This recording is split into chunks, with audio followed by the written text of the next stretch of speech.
శ్రీమాత్రే నమః. నా పేరు శ్రీ మహావిద్యానందగిరి మాత. నా గురుదేవుల పేరు సంత్ సదానందగిరి బాబా గారు.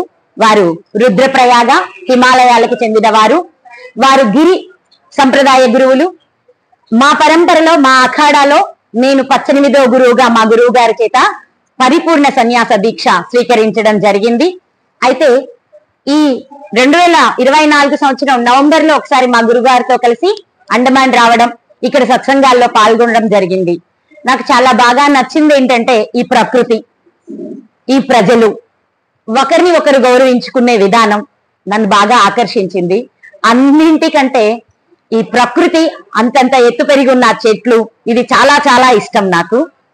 కనుక నేను ఇక్కడికి రావడానికి బాగా ఇష్టపడతాను. అయితే సన్యాస దీక్ష అంటే ఏంటి, ఎందుకు తీసుకోవాలి అంటే, అందరం ఒకటే, మనందరం కలిసిమెలిసి ఉంటేనే మన దేశం సుభిక్షంగా ఉంటుంది. మనకి నచ్చిన విధానాన్ని మనం ఆనందంగా ఆచరించవచ్చు.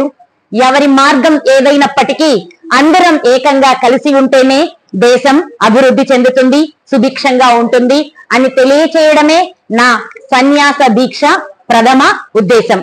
అంటే ప్రకృతి పరిరక్షణ, జీవకోటి సంరక్షణ అనే 2 పదాలు జగన్మాత ఆశీస్సులుగా తీసుకుని 7 సంవత్సరాలు గోశాల స్థాపించి గోవులను సేవిస్తూ ఎన్నో రకాల చెట్లు పెంపొందింప చేస్తూ నా జీవనాన్ని వానప్రస్థాశ్రమం అంటారు. అంటే సన్యాస దీక్ష తీసుకునే, ఇంతకుముందు సంసారంలో ఉండి ఇప్పుడు సన్యాస దీక్ష తీసుకోవాలంటే యథాతథంగా తీసుకోవడం నిషిద్ధం మన సాంప్రదాయంలో.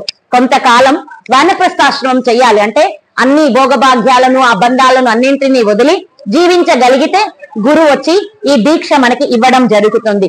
అలాగే పరిపూర్ణ గురువు గారి ఆశీస్సులతో నేను ఈ దీక్ష తీసుకున్నాను. ఇక్కడ ఇప్పుడు 1 ధ్యానం, 2 లలితా సహస్రనామం అనే 2 అత్యద్భుతమైన విషయాలను ఇక్కడ ప్రజలందరికీ తెలియచేయడం నా ముఖ్యోద్దేశం. దానికే ఇక్కడికి వీళ్ళందరి చేత ఆహ్వానించబడ్డాను. దీనికి ఇక్కడ ప్రజలందరూ కూడా చాలా చాలా సహకరిస్తున్నారు. అది నేను సంతోషించదగిన విషయం. నిన్న ఇక్కడ బాంబో ఫ్లాట్ లో ఒక టెంపుల్ కి వెళ్తే అక్కడ పిల్లలు, వాళ్ళ సంస్కారం, వాళ్ళు నోట్లో నుంచి వస్తున్న అద్భుతమైన మాటలు, వాళ్ళు ఆచరిస్తున్న ప్రేమ స్వరూపమైన జీవన విధానం నాకు ఎంతో ఎంతో నచ్చింది. ఈ విధానం ప్రతి ఒక్క తల్లిదండ్రులు స్వీకరించాలని, పిల్లల్ని మొదటి నుంచి ఆధ్యాత్మిక మార్గంలో ప్రేమ, దయ, క్షమ మాత్రమే సర్వమత బోధన అనే విషయాన్ని అర్థం చేస్తూ అందరిలో ఈ స్థితిని పెంపొందించ చేయడమే నా ముఖ్యోద్దేశం. శ్రీమాత్రే నమః.